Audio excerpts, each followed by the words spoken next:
msichana mmoja alienda kwenye ATM kutoa pesa, lakini mara tu alipoweka kadi yake, mashine ikaimeza ghafla huku fedha zake zikihamishwa papo hapo. Akiwa amechanganyikiwa sana, alipiga simu benki kuomba msaada, lakini mhudumu wa benki alimpuuza na kumwambia kuwa matatizo yote hayo alikuwa amejitakia mwenyewe, kisha akakata simu bila hata kujali. Msichana huyo akaingiwa na hofu kubwa akiwa hajui afanye nini, lakini ghafla ATM ile ikaanza kutoa sauti za ajabu. Alipotazama chini, aliona ni zile dola 10,000 alizokuwa anajaribu kutoa. Alikuwa anahitaji pesa hizo kwa haraka kulipia bili za hospitali, lakini alipogeuka tu, mashine ikaanza kutema noti nyingi kupita kiasi bila kusimama. Pesa zilikuwa zikimiminika kwa kasi zaidi na zaidi, kana kwamba ATM imechanganyikiwa kabisa. Akiwa haamini macho yake, alipiga simu tena benki na kuwaambia kuwa ATM ilikuwa inatoa pesa bila kikomo na tayari mamia ya maelfu ya dola yalikuwa yametoka. Badala ya kuaminiwa, mhudumu yule akaanza kumdhihaki akisema anaangalia sana video za kipuuzi mtandaoni.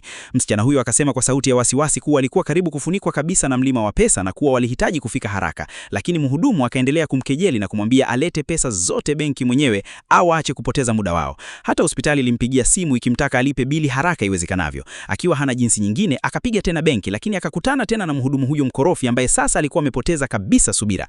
Msichana alipokasirika na kuamua kuondoka, ghafla zile noti zikaacha kutoka. Alipotazama pesa zilizokuwa zimezagaa kila mahali, akagundua kuwa yeye ndiye shahidi pekee wa tukio hilo, na kama angeondoka tu bila ushahidi angeweza kubebeshwa lawama zote. Mara moja akapata wazo la haraka, akaenda kununua masanduku mawili makubwa ya kusafiria na kuanza kujaza pesa zote ndani yake. Baada ya kazi kubwa, aligundua alikuwa amekusanya zaidi ya dola milioni 10. Kisha akachukua taksi moja kwa moja hadi benki. Alipofika tu, akakutana uso kwa uso na yule mhudumu aliyekuwa akimdharau. Msichana akamwambia kuwa amekuja kurudisha pesa zilizopotea kutoka kwenye ATM yao na kwamba masanduku yale yalikuwa na zaidi ya dola milioni 10. Alipokuwa karibu kufungua kuthibitisha, meneja wa benki akapita karibu yao. Kwa kuogopa kuripotiwa kwa uzembe wake, mhudumu huyo akaamua kubadili simulizi haraka na kumdanganya meneja kuwa msichana huyo alikuwa mtu ajabu kutoka kijijini aliyekuwa anazurura benki usiku. Meneja akaamini kila kitu na kuamuru walinzi wamtoe nje mara moja. Kwa kiburi kikubwa, mhudumu akawaita walinzi ambao wakamtupa nje pamoja na masanduku yake mawili yaliyojaa pesa.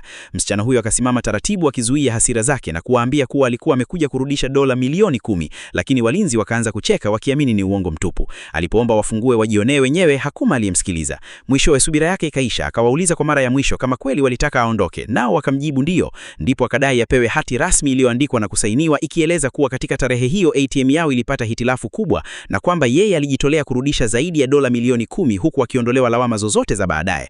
Mhudumu akaamini msichana huyo ni kichaa kabisa, hivyo ili tu amuondoe haraka akaandika hati hiyo na kuisainia. Baada ya kupata saini hiyo, msichana akasema kuwa sasa masanduku yale yenye dola milioni 10 ni mali yao kabisa, kwani wao ndio waliokataa kuyapokea rasmi, hivyo wanaweza kuyaacha nje au hata kuyatupa kwenye taka kama wanataka. Kisha akaingia kwenye taksi na kuondoka. Sekunde chache baadaye, redio ya taksi ikatangaza habari za hitilafu kubwa ya mfumo wa ATM iliyosababisha kupotea kwa dola milioni 10 na kwamba hasara yote ingebebwa na tawi hilo la benki. Ghafla mhudumu na meneja wakagundua kuwa walifanya kosa kubwa zaidi katika maisha yao.